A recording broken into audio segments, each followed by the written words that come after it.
ಅಂಬೇಡ್ಕರರ ಜೀವನ ಕಥೆಯ ಭಾರತೀಯರೇ ನೀವು ಕೇಳಿ, ವಿಶ್ವ ಮಾನವನ ಸಾಹಸ ಗಾಥೆ ದೇಶಭಕ್ತರೇ ನೀವು ಕೇಳಿ.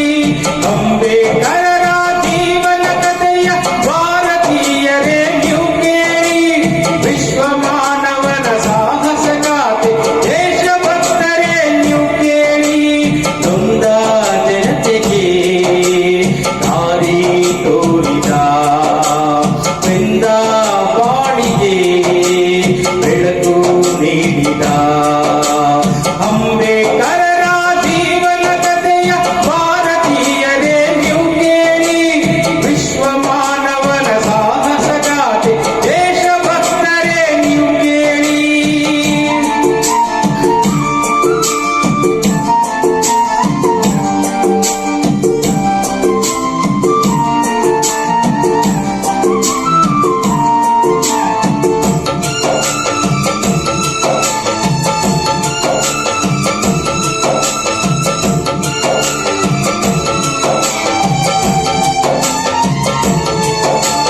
ಮಹಾರಾಷ್ಟ್ರದ ಮಹು ಎಂಬುದು ಅಂಬೇಡ್ಕರರ ಜನ್ಮಸ್ಥಳ. ಏಪ್ರಿಲ್ 14ನೆಯ ದಿನ ಬಾಬಾ ಸಾಹೇಬ್ರ ಜನ್ಮದಿನ. ರಾಮ್ಜಿ ಸಕ್ಪಾಲ್ ತಂದೆಯ ಹೆಸರು, ಭೀಮಾಬಾಯಿ ತಾಯಿಯ ಹೆಸರು, ಸೂರ್ಯ ತೇಜದ ಬಾಲಕ ಕರೆದರು ಭೀಮಾ ಎಂದು ಹೆಸರಿಟ್ಟು. ಬೆಳೆಯುವ ಪೈರು ಮೊಳಗೆಯಲ್ಲಿಯೇ ಪ್ರತಿಭೆಯ ಮೆರೆದನು ಬಾಲಕನು, ಬಡತನದಲ್ಲಿಯೇ ಬೆಂದು ಬಂದನು ಪುಟ ಬಂಗಾರವು ತಾನಾಗಿ. ನೊಂದ ಜನತೆಗೆ ದಾರಿ ತೋರಿದ, ಬೆಂದ ಬಾಳಿಗೆ ಬೆಳಕು ನೀಡಿದ ಅಂಬೇಡ್ಕರರ ಜೀವನ ಕಥೆಯ ಭಾರತೀಯರೇ ನೀವು ಕೇಳಿ, ವಿಶ್ವ ಮಾನವನ ಸಾಹಸ ಗಾಥೆ ದೇಶಭಕ್ತರೇ ನೀವು ಕೇಳಿ.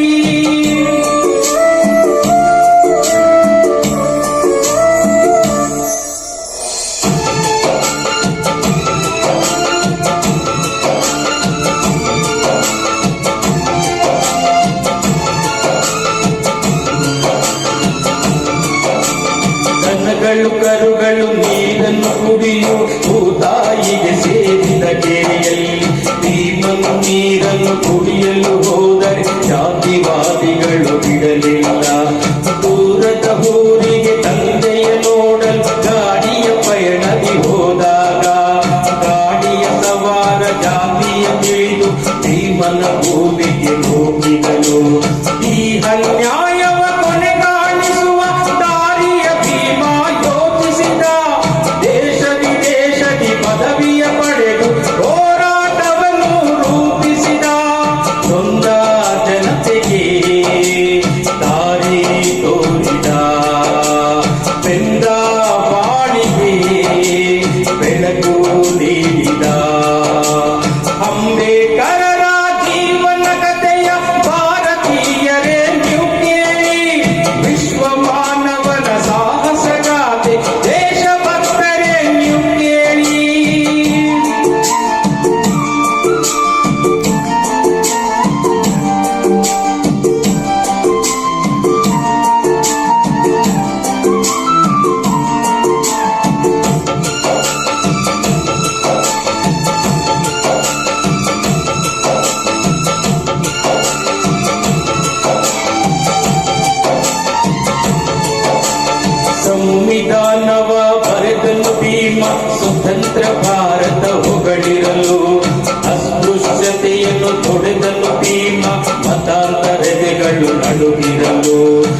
ಬೆಳಗು